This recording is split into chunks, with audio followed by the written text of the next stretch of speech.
इस short story the doll's house by Katherine Mansfield के पहले सेक्शन में हमने पहले तो कैथरीन मैन्सफील्ड के लाइफ के बारे में थोड़ा सा पढ़ा था और उस स्टोरी की हमने समरी को देखा था। अब हम उसके एनालिसिस को देखते हैं। The Doll's House by Catherine Mansfield is an extended metaphor. Metaphor का मतलब है a word or phrase that is used in an imaginative way to show that somebody or something has the same qualities as another thing. Her words were a knife in his throat is a metaphor.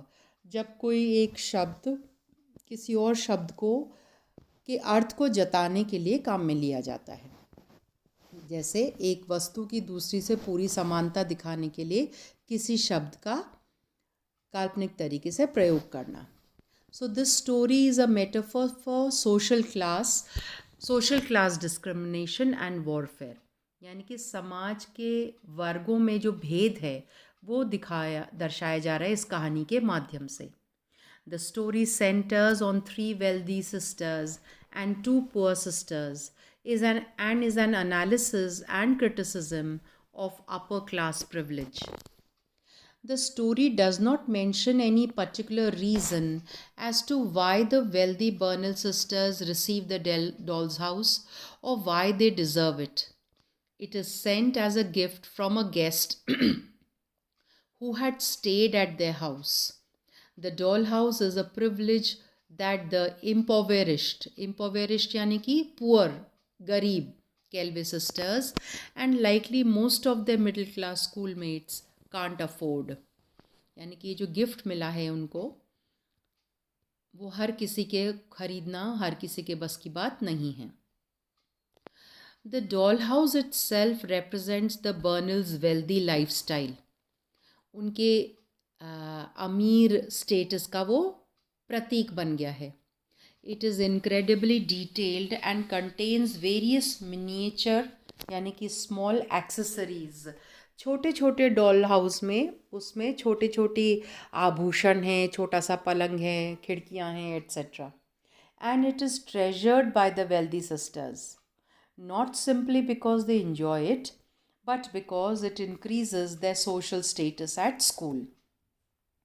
The Burnells' attitudes towards the dollhouse also reflects a sort of materialism, यानी कि भौतिकवाद में वो बच्चे विश्वास करते हैं। The girls are not interested in the dolls themselves, which seem too large for the house, but in the house furnishings and accessories.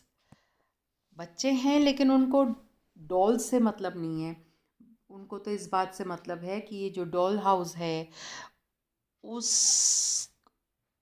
की वजह से उनका औधा अपने समाज में और ज़्यादा बढ़ गया है। When the Burnell girls invite friends over to see the house, they do not play with it. Their guests are expected to stand and admire the house's beauties as Isabel points them out. The Burnell sisters and their circle of friends are presented as a microcosm of society as a whole. यानी कि एक तरीके से ये लड़कियां समाज का ही प्रतीक है। In the same way that affluent का मतलब होता है अमीर individuals perceive an actual mansion यानी कि हवेली, the doll house becomes a symbol of wealth, power and social capital among the school children. ये डॉल हाउस स्कूली बच्चों के लिए एक तरीके से उनके धन दौलत, उनकी जो उनकी जो पोजीशन है उन सब का वो प्रतीक बन जाता है। The poor impoverished Kelvey sisters are therefore not allowed to see the doll house, just as middle and lower class children from their school are not allowed to stay to tea or see the Burnells' actual house. Additionally, both adults and children of the community are excessively unsympathetic. यानी कि समाज के इस वर्ग के लोग गरीबों के प्रति बिल्कुल सहानुभूति नहीं रखते हैं। just as Aunt Beryl felt lighter after scolding and chasing of the Kelvey sisters. जिस तरीके से आंट बेरिल उन दो बच्चियों को, लिल और एल्सी को भगा देती हैं, उनको डांट लगाकर भगा देती हैं, तो उनको अच्छा फील करती उसके बाद. The girls at school feel more joyful and energetic than ever after insulting and shaming them. School में भी जो लड़कियां होती हैं, लेज़ली नाम की लड़की, उसको इन लड़कियों को का तिरस्कार करती हैं, अपमानित करती हैं. Mansfield depicts the evils of the arrogant upper class through the harsh treatment of Lil and Elsie Kelby as they are repeatedly excluded, taunted and bullied by their peers. बच्चों में फिर से दोहरा रही हूँ, जितने भी कठिन शब्द हैं उनके अर्थ आप ढूंढिएगा. मैं समझा तो रही हूँ पर और आप डिक्शनरी में देख लेना. एक्सक्लूडेड यानी कि उनको बाहर रखा जाता है, टॉन्टेड यानी कि उन पे व्यंग किया जाता है, एंड बुलीड यानी कि उन लड़कियों को परेशान किया जाता है, पियर्स यानी कि अपने हम उम्र लोगों के द्वारा, केवल इसलिए क्योंकि वो गरीब हैं. She further highlights this by causing the reader to empathize with the downtrodden sisters. Throughout the story, Mansfield refers to Elsie as our Elsie, emphasizing that she wishes the audience to identify with the sisters, especially the younger one. पूरी कहानी में वो जो लिल की छोटी बहन LC होती है उसको वो आर एल्सी कहकर लेखक ने लिखा है, और कुल मिलाकर वो अपने पाठकों से एक तरीके से उनको संकेत दे रही हैं कि वो इन बच्चों के प्रति सहानुभूति, रादर हम ये कहें गरीबों के प्रति सहानुभूति रखें. The Kelvey girls are portrayed as the epitome of goodness and humility. Lil brings her teacher a bouquet of flowers that she presumably picked for her, and Elsie wears a long white dress that is perhaps symbolic of innocence. In the end, when they are chased off by Kezia's Aunt Beryl, the sisters are presented in a praiseworthy light. Their wonder from their brief glimpse of the dollhouse reflects a humility and joy that they and other girls in their class don't exhibit due to their pride and materialism. While the Burnells show off their dollhouse as a status symbol and the rest of their class competes for invitations to see it, the Kelvey girls, in their humility, feel amazed to have seen it at all.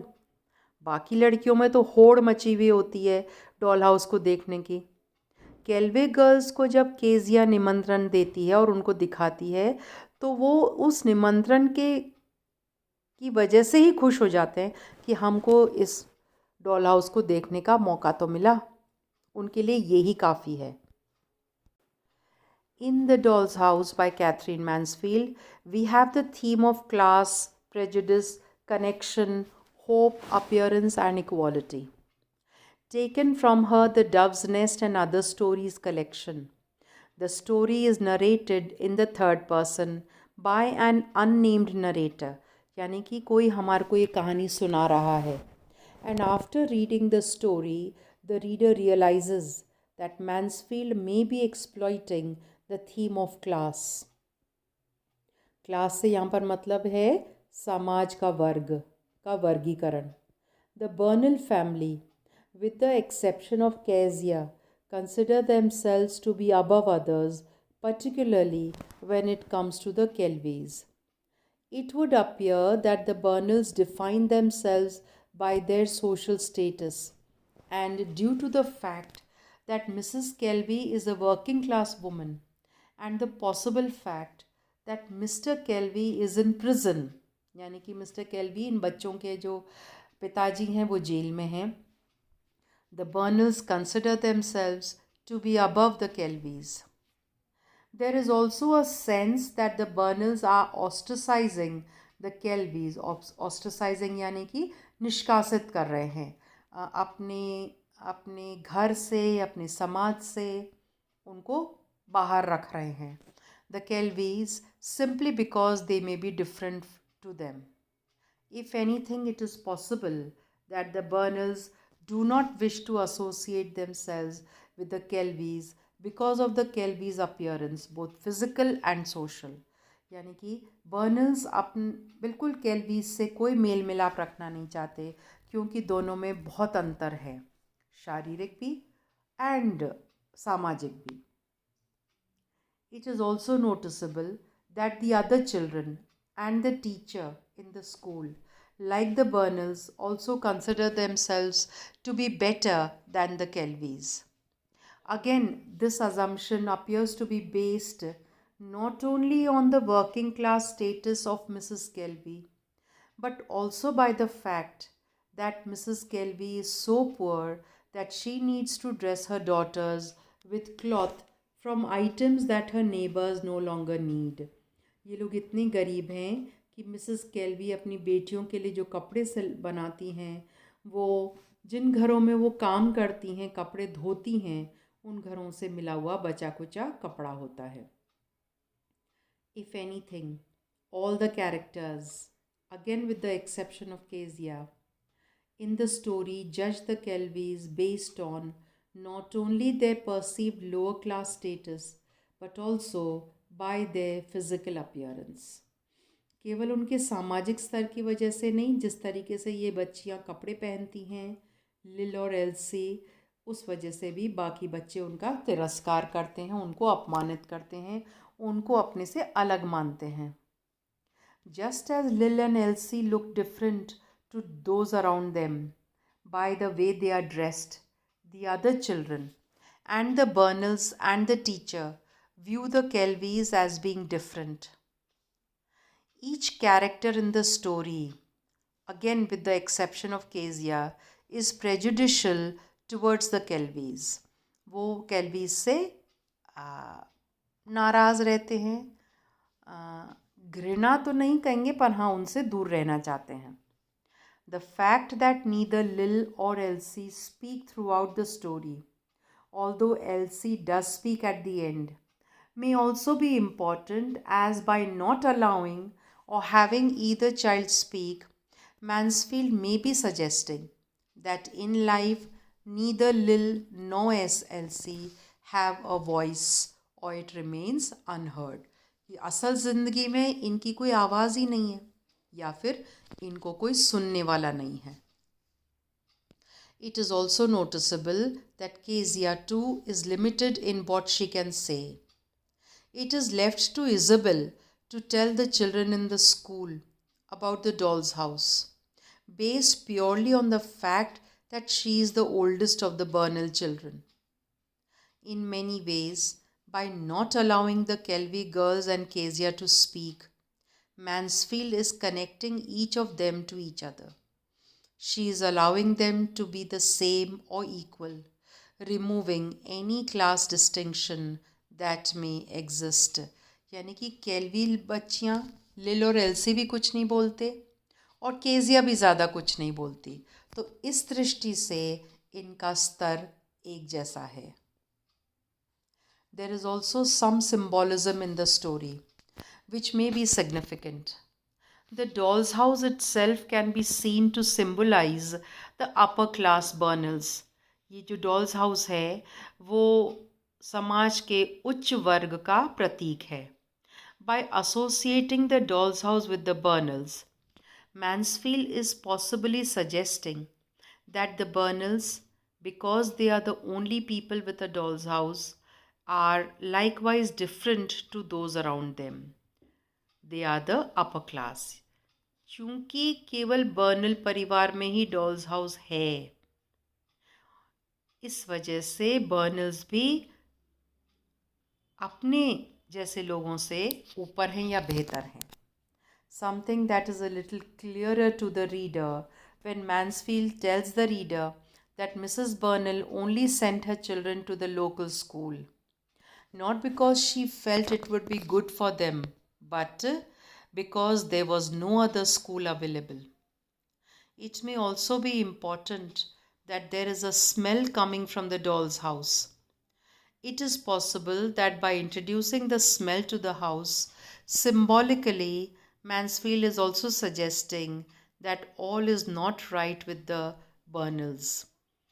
यानी कि उस गंध के बारे में बात करके writer ये भी जताना चाह रही हैं कि सोशली, सामाजिक तौर पर बर्नल्स एक तरीके से वो भी अलगाव महसूस करते हैं. The gate that Kezia is sitting on and which she swings open may also be symbolic. It is possible that Mansfield is likening the gate, at least symbolically, to the social prejudice that Mrs. Burnell and others have towards the Kelbys. By allowing Kezia to open the gate to Lil and Elsie, ये भी significantly important बात थी कि Kezia ने gate खोल के इन दोनों लड़कियों को अंदर निमंत्रण दिया. Mansfield may be suggesting that likewise, Kezia is removing any obstruction or social prejudice towards Lil and Elsie, so that both can be just like the other children in the story, to be their equal. Kezia उन दोनों के बीच का जो पटाव है, उन दोनों के बीच की जो खाई है, जो सामाजिक दूरी है, उसको दूर करने की कोशिश कर रही है. The little lamp inside the doll's house may also be important, as Mansfield may be using it to symbolize hope or connection. Lamp से रोशनी आती है और रोशनी हमेशा अंधेरे को दूर करता है, चाहे वो अंधेरा वास्तविक हो, चाहे वो मानसिक हो या भावनात्मक हो. Of all the children, only Kezia and Elsie seem to be impressed by the lamp. ध्यान रहे, केजिया अपने परिवार में सबसे छोटी है, एल्सी अपने परिवार में सबसे छोटी है, और ये दोनों छोटी लड़कियां ही उस लैम्प से प्रभावित हुई हैं. This may be important as it is possible that symbolically, through the lamp, Mansfield is not only allowing hope into Elsie's and Lil's life so that they can be treated as equals to the other children in the story, but Mansfield may also be directly connecting Elsie and Kezia, tearing down meaning फाड़ देना यानी कि हटा देना, any class barriers यानी कि रुकावटें या दूरी, that may exist between both girls and which may have been built by Mrs. Burnell or Aunt Beryl.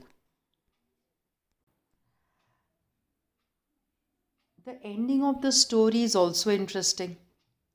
Despite the continued social prejudice of Aunt Beryl, by telling Lil and Elsie to go home and not come back again, Elsie appears to be unaffected.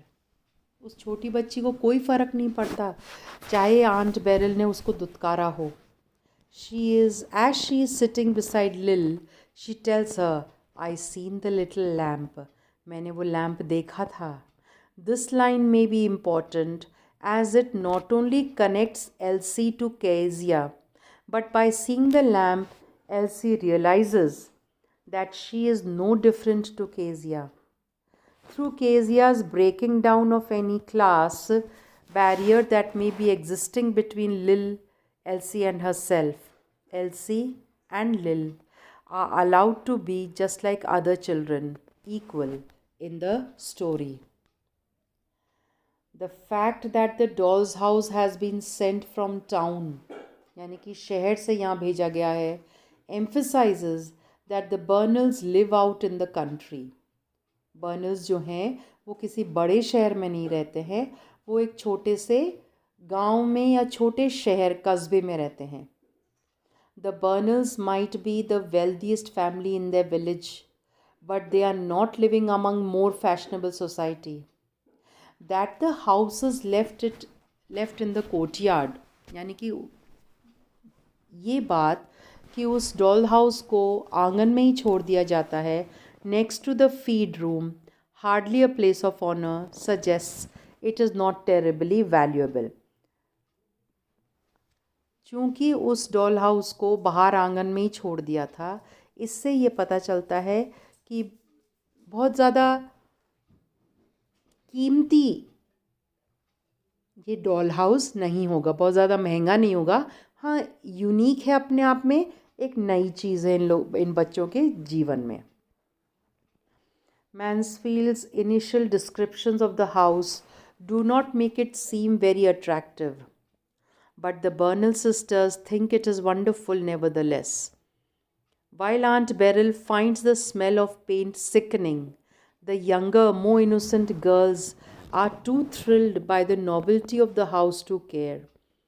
उन बच्चों की aunt को तो उसकी जो paint की जो बदबू है वो ऐसा लगता है उनको वॉमिट आ जाएगी, उल्टी आ जाएगी। लेकिन इन बच्चों के लिए एक नई चीज़ उनके जीवन में आई थी और उनके लिए वो ही काफ़ी है उनको रोमांचित करने के लिए।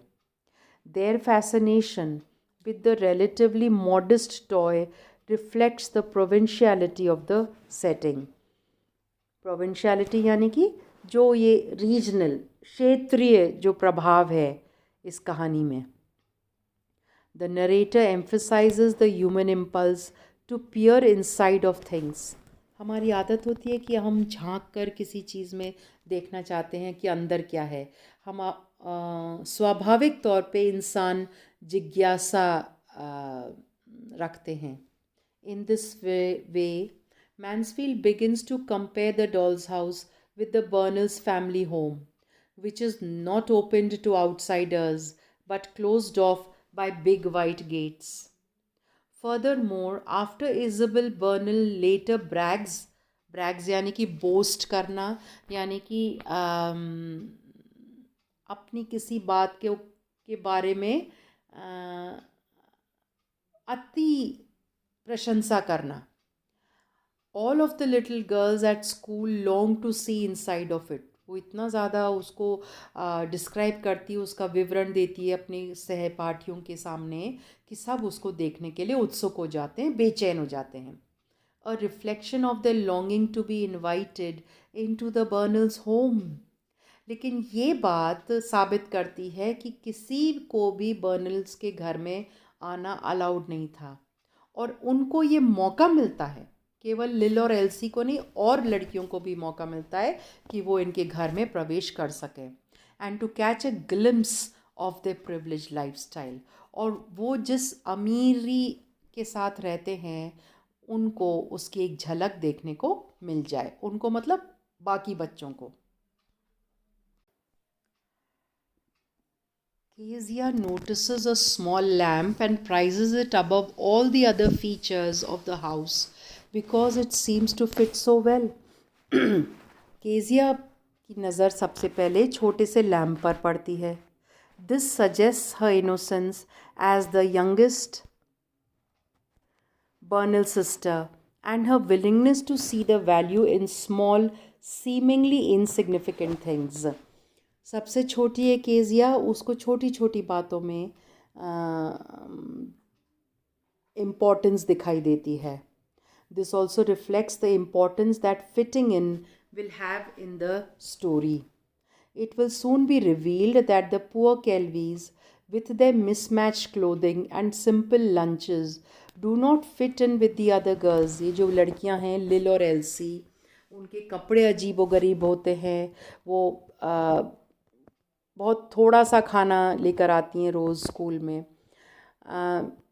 तो ये ज़रूरी है ये दर्शाना कि किस तरीके से इन बच्चों को फिट इन करना है, यानी कि अपने समाज के का एक हिस्सा बनना है। Yet Kezia wants to invite them to see the doll's house anyway, लेकिन केजिया उनको निमंत्रण देती है कि वो उसके डॉल हाउस को देखें। इज़ाबेल्स बॉसीनेस। इज़ाबेल बर्नल परिवार की सबसे बड़ी बेटी है, 3 बहनें हैं वो। Isabel's bossiness is in forbidding her sisters to brag about the doll's house suggests certain rules about communication in the village. Just as Isabel must speak first because she is the oldest, many of the little girls in the town are not allowed to speak to the Kelvies because they are considered too common. The Bernal sisters have learned from their parents which girls are acceptable to be friends with and which are not. What is more, there are boundaries regarding where even their friends can go within the house. Just as Isabel makes herself more mysterious by waiting until playtime to tell the others about the doll's house, the Bernal family makes itself more powerful by limiting which parts of their home visitors can view. Burnell family अपनी नाक ऊंची कर कर रखते हैं अब हमेशा. Isabel demonstrates यानी कि shows how powerful it can be to stay tight lipped मतलब कुछ बोलना नहीं, मुंह बंद करके रखना, about a secret. She build suspense by suggesting that she has something to tell everyone. And at playtime, all the girls surround her, desperate to hear what it is. The Kelways are first marked as outsiders when they do not join the circle surrounding Isabel. सारे बच्चे Isabel को घेर लेते हैं, उनसे सुनना चाहते हैं जो भी उसको वो सीक्रेट या रहस्य की बात बतानी है. लेकिन केल्वे जो लड़कियां हैं, लिल और एल्सी, वो दूर खड़ी रहती हैं क्योंकि वो जानती हैं कि उनको उस ग्रुप में शामिल नहीं किया जाएगा. Though the Bernals would rather not send their daughters to a school with lower class children, they have no choice as they live in a small village. They might feel superior to the others, but they too must deal with the inconveniences of country life. ग्रामीण क्षेत्र में रहते हैं, अपने आप को और परिवारों से ऊंचा समझते होंगे, लेकिन बर्नल्स को भी ग्रामीण जीवन की जो परेशानी है उनका सामना उनको भी करना पड़ता है. Though not every one in the village is as wealthy as the Burnells. Wealthy यानी कि रिच या अमीर. The Kelways are the scapegoats. हमेशा प्रताड़ना के वो लड़कियां वो शिकार रहती हैं. Everyone shuns them. शन करना मतलब रिजेक्ट करना, दुत्कारना. In particular because of gossip that their father is in prison. क्योंकि अफवाह ये है कि उनके पिताजी जेल में हैं. The Kelways are conspicuously poor and their clothing marks them as outsiders. Conspicuously यानी कि जो स्पष्ट दिखाई देता हो, वो गरीब हैं और उनके कपड़ों से ये बात एकदम पता चल जाती है. Marks them as outsiders among their peers at school. That Lil's clothing is made of materials from the homes of the other girls only makes her humiliation worse. जिन घरों में लिल और एल्सी की मदर कपड़े धोती है, उन घरों से उनको जो भी बचा कुचा कपड़ा मिलता था उनको जोड़ के वो अपनी बेटियों के लिए कपड़े बना लेती हैं. और इस बात से जो लिल है, लिल केल्वी बहुत ही अपमानित महसूस करती हैं. Mansfield seems to be particularly interested in Elsie, giving her a detailed description. That she and Lil do not speak much mark them as unique from their peers who constantly gossip. दोनों बहनें बिल्कुल नहीं बोलती हैं. Mansfield seems to suggest that though the Kelvies rarely talk, बोलती बहुत कम हैं, their communication is truer than frivolous chatter, as they always understand one another. फालतू की बातें करने से तो बेटर है कि आप आपस में आप एक दूसरे को समझ सकें. While everyone seems to ignore the lamp, the end of the story reveals that Elsie at least was listening to Kezia. Though the Kelways are ostracized, यानी कि निष्कासित हैं, and forced to sit apart, they still listen to the other girls' gossip and long to see the doll's house like everyone else. They are not so different after all. बच्चे हैं, इंसान हैं, तो और बच्चों की तरह वो भी डॉल्स हाउस को देखने में के लिए उतने ही उत्सुक हैं. Just as their clothing marked the Kelvies as outsiders, their humble sandwiches further indicate their poverty. जिस तरीके से उनके कपड़ों से देखकर पता चल जाता है कि वो गरीब हैं, उसी तरीके से जो वो खाना लेकर आते हैं, सिंपल सैंडविचेस होते हैं, ब्रेड के बीच में कुछ साग सब्जी डाली हुई होती है, उससे भी उनकी गरीबी का पता चलता है. Despite Mrs. Burnell's assertion, Kezia is too young to fully understand the classist rules of society and sees no reason why the Kelvies cannot come. अब मिसेस बर्नल ने हालांकि मना किया है, लेकिन केजिया जो बर्नल परिवार की सबसे छोटी बेटी है, वो बहुत छोटी है, मासूम है, इनोसेंट है, इसलिए उसको ये भेदभाव समझ में नहीं आता है. This suggests the innocence of children in comparison to adults. The girls have learned their cruelty from their parents. As Emmy turns her head in a way that she has watched her mother do when her mother gossips, Mansfield suggests that classicism is not inherent then, but learned. ये जो समाज में जो भेदभाव है वो स्वाभाविक नहीं है, वो हम हमारे बड़ों को देखकर ही सीखते हैं. The girls build momentum, each trying to outdo the other in their insults to the Kelvies. सब Kelvies को अपमानित करते हैं. They are performing for one another, trying to get the most laughs by being the most cruel and outrageous. ऐसा लगता है जैसे कोई वो जानबूझ के Kelvies को अपमानित कर रहे हैं ताकि वो दूसरों पर अपना प्रभाव दिखा सकें. That Lil and Elsie stop eating and hide their food marks their shame and deference towards the other girls.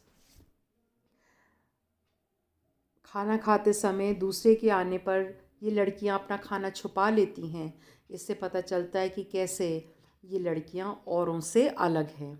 Just as the others learn their cruelty and perform it like a play, Mansfield begins to reveal how the Kelvies have learned a sense of shame. The cruelty of Lena's remark is so exciting to the girls that they skip and dance as a wild mob. They have lost all sense of individuality.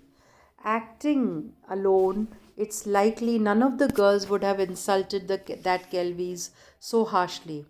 But in a group, they have the boldness to be particularly mean.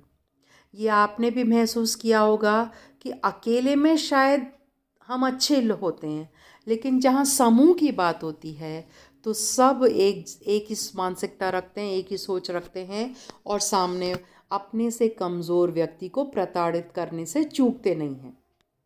Kezia is uninterested in getting ready for the guests and would rather play on her own. This again marks her innocence and independence. She swings on the white gates, physically moving in and out of her family's property, seeming to dance on the edge of belonging and being an outsider. Burnell परिवार में Kezia बिल्कुल अलग है, औरों से बिल्कुल भिन्न है, डिफरेंट है. Kezia almost runs away, but instead decides to follow her gut and invite the Kelvies to see the doll's house, even though she knows she is not supposed to. She does this mostly because no one else is around to judge her or influence her. Mansfield suggests that not only that classicism can be overcome, but that the youngest, more innocent children are the ones likely to break the status quo. Status quo यानी कि वर्तमान में जो स्थिति है उसमें को बदले नहीं, and have compassion for outsiders. Elsie wants to take Kezia up on her offer to let them see the doll's house, even when Lil refuses because she knows she is not supposed to. Elsie Kezia की तरह छोटी है, मासूम है, वो चाहती है कि केजिया के निमंत्रण को वो एक्सेप्ट कर ले, लेकिन लिल जानती है कि वो ऐसा करना गलत होगा. Again, the younger, more innocent characters are willing to break the classist rules society has set. दोनों छोटे परिवारों के जो छोटे बच्चे हैं वो समाज के बनाए हुए दायरों को, नियम को तोड़ना चाहते हैं. Though for a moment the Kelvies are welcomed inside, social order is quickly and harshly reinforced by Aunt Beryl. थोड़ी देर के लिए तो बच्चियां आ जाती हैं परिवार के अंदर, बर्नल्स के घर के अंदर, लेकिन उनकी आंट, उनकी बुआ आकर उनको भगा देती है. When the Kelways slip through the white gates, they pass back into their role as outsiders. White gates से बाहर निकलते ही वो एक बार फिर तिरस्कार और अपमान और आउटसाइडर्स की श्रेणी में आ जाती हैं लड़कियां. By slamming the doll's house and closing it, Aunt Beryl also symbolically puts an end to the kindness Kezia has been showing the Kelways. Though Mansfield does not reveal who exactly Willie Brent is, it is obvious that Aunt Beryl would be mortified if anyone knew she was in any way associated with him.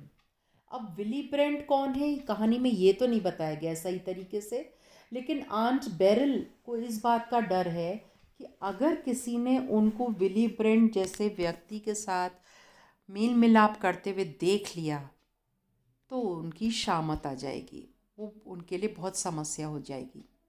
It is likely that he is her lover. संभवतः उन दोनों में प्रेम संबंध हैं. And her embarrassment of him further indicates that he is too poor or common for her. लेकिन उनका Willie Brent को लेकर शर्म महसूस करना बताता है कि शायद विली ब्रेंट बहुत गरीब है और समाज की नज़र में उनके बराबर का नहीं होगा. By mentioning Willie Brent, Mansfield exposes Aunt Beryl's hypocrisy in scolding Kezia when she too has had relations with someone who is an outsider. अब यहाँ पर व्यंग करा जा रहा है कि एक तरफ तो आंट बेरिल केजिया को डांटती है क्योंकि उन्होंने लिल और एल्सी को अपने घर के अंदर आने दिया, लेकिन दूसरी तरफ खुद विली ब्रेंट जैसे व्यक्ति के साथ संबंध बनाने से रुकती नहीं है. Mansfield suggests that despite their class differences, Kezia and Elsie are not all that different after all. They each notice the small lamp. It connects the two girls and reveals the ultimate triviality of classicism. वो lamp उन दोनों को जोड़ता है, Kezia को और LC को. The Kelways took as much pleasure in seeing the doll's house as any of the other girls in the village, though only Kezia, merely a child, was willing to share it with them. So ये तो हुआ short story का analysis. Next session में हम themes और symbols को discuss करेंगे. Thank you.